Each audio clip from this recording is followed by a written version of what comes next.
everybody. Welcome to another episode of Best and Worst. This is the show where we like to take one of our favorite talents, or in this case, it's a little bit different, and we like to say what is our best and worst of what they have made.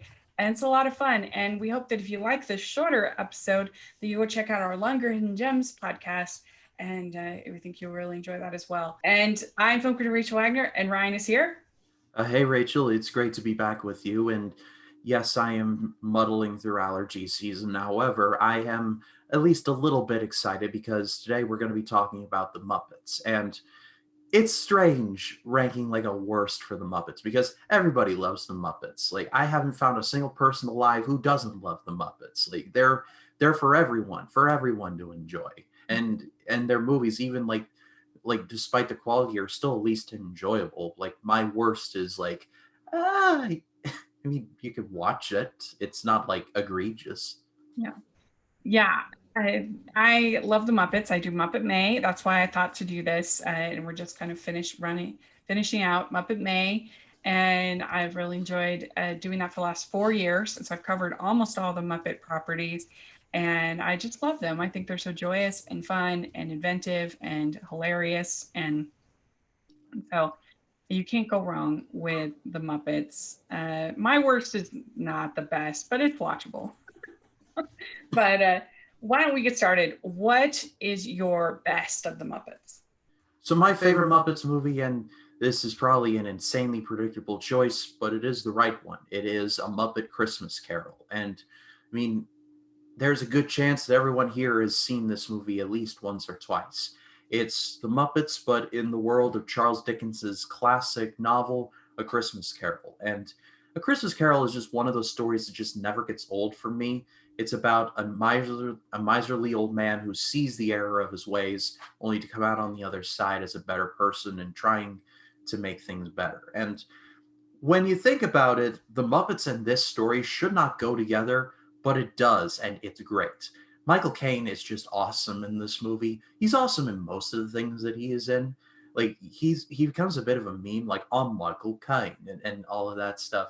But here, he's great. Like, he starts out as just like the worst person you could ever hope to meet, and then as soon as he sees his old law partner, we're Marley and Marley, woo! And it's like, it's all downhill from there for our friend there. And this is just, it's heartwarming in all the right places. It's surprisingly dark, but not too dark to turn families away. It's suitably dark to where you'd be like, wait, what's going on here? And in that, I think it's just excellent. And if you somehow have not seen this movie, go check it out. It will become a Christmas tradition for you. Yeah. And it's perfect to watch on Christmas Eve because they have the song "Only One More Sleep Till Christmas," which is perfect.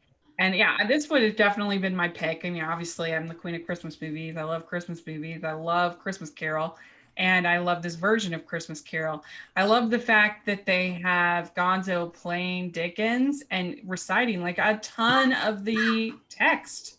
Like, it uses a lot of Christmas Carol in there, and that's really great. And I love almost all the songs, and it captures pretty much the whole story of Christmas Carol. They don't leave a ton out, and yeah, I like Michael Caine a lot. Kermit is so great as Cratchit, and this is one of the only ones where you have Kermit and Piggy are married, and I like that the girls are pigs and the boys are frogs. That's that's very interesting. Yeah. We shouldn't look too deep into that. No. But my favorite scene in the movie is when all this has transpired, and Scrooge goes to the Cratchit house and he's like, Bob Cratchit, because you think, oh, he's reverting, and Mr. Cratchit's like, oh, Merry Christmas, Mr. Scrooge, you gave me the day, and then Miss Piggy just tears into Scrooge, and he is like, wait, this is one day, and then there's a one, and then Scrooge is like being patient, and he's like, I'm here to tell you I'm giving your husband a raise, and she's like, what? It's an awesome scene. I'm not doing it. Yeah, he's like, I'm gonna raise you off the roof or something like that. And you do a good Kermit, a pretty good Kermit there. That was good. You. It helps to have a stuffy nose. That definitely adds to the effect. Well, I knew that you were going to pick Muppet Christmas Carol, which would have been my choice, but I decided just for variety to pick something else. And I would go with the Muppet movie, the original Muppet movie from 1979.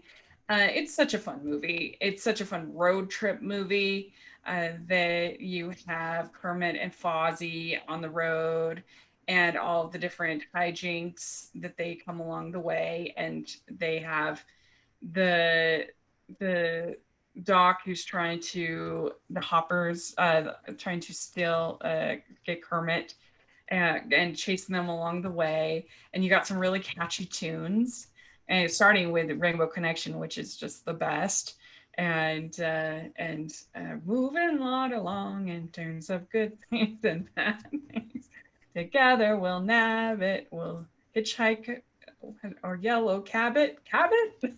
You have tons of stars in this. You've got Steve Martin in a memorable role. You have Dom DeLuise and James Coburn. Madeline Kahn is hilarious as always. Carol Kane, Milton Berle, Elliot Gould, Richard Pryor, Steve Martin, Mel Brooks, Cloris Leachman, Orson Welles. So incredible, incredible cast. Plus just the incredible Muppets that you have in this, which are always enjoyable. So Kermit, Piggy, Fozzie. You have Dr. Teeth and the Electric Mayhem, Scooter, Gonzo. The whole crew is there, so it's very enjoyable. It's so funny picturing Richard Pryor in one of these movies. It's like putting Dave Chappelle in like Sesame Street. It's like the Yeah. two just shouldn't belong together. Mm-hmm. So, what is your worst of the Muppets? So my worst, and again, I'm trying not to be harsh. This movie was fine, but I'm gonna go with Muppets Most Wanted. And I'm not trying to be harsh. I like this movie fine, but the 2011 movie was just so much fun, and it was just like in a bit of an art imitating life. It was like the Muppets being like, "Hey, we're back," and you'd be like, "Oh yeah, they were here the whole time." And then Muppets Most Wanted is like, it's fine. There's some funny moments, but yeah, I don't hate this movie, but I can't hate any movie with Ricky Gervais in it. No, it's Bad J. It's French. It's stuff like that. But at the same time, I think this was definitely like a step down, at least for me. Definitely. I would, if I was going theatrical, I would completely agree, and this would be my pick. But yeah, I think that the problem with this movie is that there's just too much of the people and the humans, and not enough of the Muppets. Yeah. And they have them in jail for a lot of the time, and there's just not a whole lot going on. And I think Ty Burrell is probably the best part as far as the humans. He's hilarious. I don't love Tina Fey. I know, like that's really weird, but she's just never done it for me. But it has its moments. It has its, the evil Kermit is kind of fun. The with the mustache and everything. That's enjoyable, and there's some other fun stuff going on. But yeah, there's just not enough Muppet stuff. It's too much human stuff. That's what I think.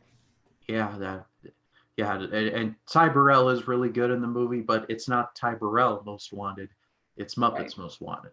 Exactly. Well, my pick is not a theatrically released film. This is The Muppets Wizard of Oz. And I don't know what it is about Wizard of Oz. Like, people should just stop trying. There has never been, in my opinion, a good Oz movie except for the original in 1939. I don't know why. There's been a lot of different, I mean, everything from The Wiz to Return to Oz to the Oz the Great and Powerful. They're just not good. And this continues that trend. It's not great.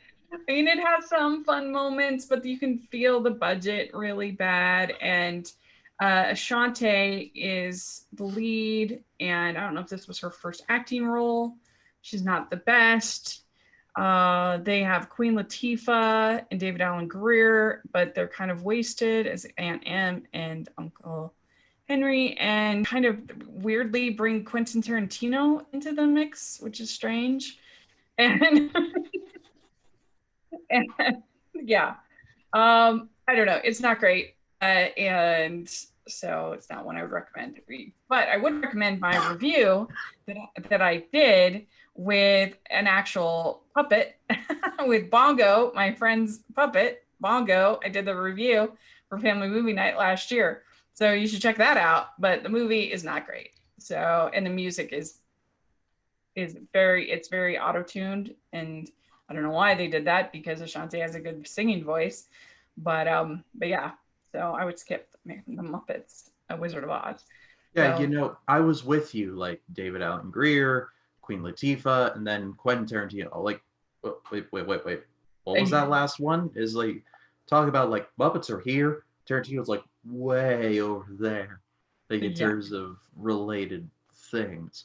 But it's true. yeah, And they make Dorothy like she cares too much about being famous. Like she wants to be a famous singer, and I don't know. It's so let us know. Maybe you love Muppets Wizard of Oz. Let us know in the comments. I doubt it. I don't think I have that many defenders. And Ryan, how can people find you? they can find me on Facebook, Twitter, Instagram, and Letterboxd at RyanCam20. And there's, of course, my YouTube channel, which is just called Ryan Cam. This is being recorded on Monday, which means my AFI project video for Easy Rider dropped earlier today. Wednesday, I'll be dropping a video for the Marx Brothers film, The Night at the Opera. And then Friday, I'll be dropping a video for Platoon, directed by Oliver Stone. And then this coming Sunday, I'll be talking about my top 10 favorite Batman animated movies. And I'm almost done with the AFI project. I'm approaching the 90s, and so it's like it's coming up fast. And then after that, I've got another series that I put on hold a long time ago when I had a much smaller subscriber count. Like I could count them on like one hand and still have fingers to spare. But I'm going to be returning back to there when the AFI project is over. So if you haven't checked me out, please do. That's awesome. That's a huge accomplishment. And you can find me at Rachel's Reviews, all over social media, iTunes, YouTube, and on Rotten Tomatoes. So please check that out. And please like this video. Please subscribe to my channel. And also check out the Patreon and also the merch store, which has hashtag Animation Junkie shirts. So check that out. And thanks so much, everybody. We'll talk to you all later. Bye. Bye.